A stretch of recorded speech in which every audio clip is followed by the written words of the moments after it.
নিশ্চয়কৈ পাৰ্থ এটা কথা ক'ব লাগিব যে শেহতীয়া যি আচলতে 13টা ৰাউণ্ড ইতিমধ্যে সম্পূৰ্ণ হৈছে আৰু 13টা ৰাউণ্ডৰ অন্তত আমি দেখিব পাইছোঁ যে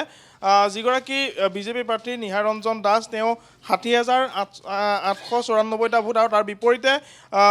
যিগৰাকী কংগ্ৰেছৰ প্ৰাৰ্থী 52,208টা ভোট গতিকে 8,686 আচলতে ভোটত অগ্ৰগতি লাভ কৰিছে আৰু দেখিব পোৱা গৈছে যে শেহতীয়াকৈ আমি যদি উল্লেখ কৰোঁ যে 9 নম্বৰ যিটো ৰাউণ্ড আছিলে তাতে 498টা ভোটত লিড লৈছিল বিজেপিৰ যিগৰাকী প্ৰাৰ্থী তেওঁ আৰু তাৰ পাছত ক্ৰমাগতভাৱে যি ধৰণৰ অগ্ৰগতি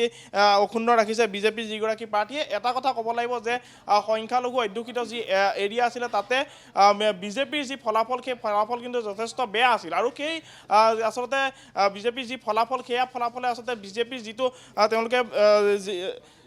তেওঁলোকে হিচাপ নিকাচ কৰিছিল সেই হিচাপ নিকাচত কিন্তু এটা কথা কৈছিল যে প্ৰায় 42,000 সংখ্যালঘু ভোটৰ মাত্ৰ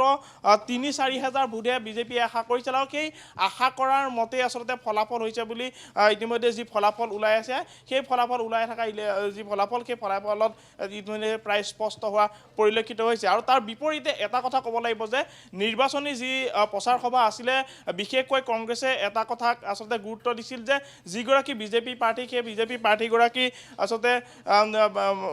আচলতে নাগৰিকত্বক লৈ আচলতে যথেষ্ট তেওঁলোকে প্ৰশ্ন উত্থাপন কৰিছিল আৰু সেই নাগৰিকত্বক প্ৰশ্ন উত্থাপন কৰাৰ পাছতেই যে এনেকুৱা এটা প্ৰসংগ আহিছিল যে যিসকল হিন্দু আছে সেই হিন্দুসকলে হয়তো তেওঁক ভোট প্ৰদান নকৰিব আৰু তাৰ বিপৰীতে কংগ্ৰেছৰ প্ৰাৰ্থীগৰাকীক ভোট প্ৰদান কৰিব কিন্তু এটা কথা দেখা পাইছিলোঁ যে আমি যিহেতু 1,36,000 ভোট পুলিং হৈছে আৰু সেই পুলিং হোৱা ভোটৰ যদিও ভোট কম পুলিং হৈছে কিন্তু সেই যিসকলে আচলতে ভোট দিবলৈ অহা নাই তেওঁলোকে কংগ্ৰেছৰ পক্ষত কিন্তু ভোট প্ৰদান হয়তো নকৰিলে যাৰ পৰিপ্ৰেক্ষিতত আজিৰ যি ফলাফল সেই ফলাফলত কিন্তু শেহতীয়াকৈ 8,685টা আচলতে ভোটত অগ্ৰগতি লাভ কৰিছে বিজেপি প্ৰাৰ্থীগৰাকী পাৰ্থ কিন্তু চাওক অনুপ যে আমি যদি ক'বলৈ যাওঁ যে নিৰ্বাচনৰ প্ৰাক মুহূৰ্তত তাতে যিগৰাকী অমিয়কান্তি দাস আছিল বিজেপিৰ প্ৰাৰ্থী বিদ্ৰোহী বিসম্বাদী বুলি সেই সময়ত কোৱা গৈছিল যে তেওঁ নিৰ্দলীয় প্ৰাৰ্থী হিচাপে অৱতীৰ্ণ হৈছিল তাৰপিছত কোৱা গৈছিল যে বিজেপিত এনেধৰণৰ ধুমুহা আহিব নেকি যে বিজেপিৰ যিসকল লোক আছিল অমিয়কান্তি দাসে তাত খন্তি মাৰিব নেকি শেহতীয়াকৈ কিন্তু তাৰ পৰৱৰ্তী পৰ্যায়ত দেখা গ'ল জয়ন্ত মল্ল বৰুৱাই মুখ্যমন্ত্ৰীৰ নিৰ্দেশত গৈ অমিয়কান্তি দাসক পুনৰ দললৈ আনিছিল তেওঁ প্ৰাৰ্থিত্ব প্ৰত্যাহাৰ কৰিছিল গতিকে সেই বিদ্ৰোহ বিসম্বাদে আচলতে বিজেপিক বিশেষকৈ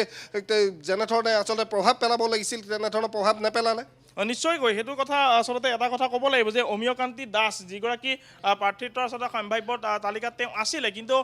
অমিয়কান্তি দাসক প্ৰাৰ্থিত্ব নিদিয়াৰ পাছত আচলতে কিছু বিক্ষোভ হোৱাটো সাধাৰণ কথা আৰু সেয়া পৰিলক্ষিত হৈছিল আৰু শেহতীয়াকৈ আমি যিহেতু বিভিন্ন ধৰণে তাতে কথা পাতিবলৈ চেষ্টা কৰিছিল যে অমিয়কান্তি দাসে কেনেধৰণৰ তাতে এটা প্ৰভাৱ পেলাইছিল বা অমিয়কান্তি দাসে ফলাফলৰ ক্ষেত্ৰত কিছু অসুবিধাৰ সৃষ্টি কৰিব নেকি এইসমূহ বিষয়ে আচলতে এক বিশেষ গুৰুত্ব লাভ কৰিছিল আৰু এটা কথা স্পষ্ট হৈছিল যে অমিয়কান্তি দাসে যদিও প্ৰচাৰ সভাত তেওঁ উপস্থিত প্ৰায় নাছিল কিন্তু উপস্থিত নাথাকিলেও কিন্তু খন্তি মাৰাৰ যিটো ৰাজনীতি সেই ৰাজনীতিটো কিন্তু তেওঁ কৰা নাছিল কিয়নো তেওঁ যিহেতু বিজেপিৰ যি আচলতে নীতি আদৰ্শ সেই নীতি আদৰ্শক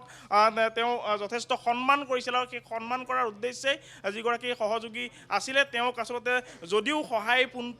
আচলতে পোনপটীয়াকৈ কৰা নাই কিন্তু খন্তি মৰা নাছিল বিজেপিৰ যি নীতি আদৰ্শ তেওঁ সেইটোৰ প্ৰতি আস্থা আছিল বা বিশ্বাস আছিল আৰু কেইটা ৰাউণ্ড বাকী আছে বৰ্তমান যিহেতু 13টা ৰাউণ্ড গৈছে আৰু 3টা ৰাউণ্ড বাকী আছে 16টা ৰাউণ্ডত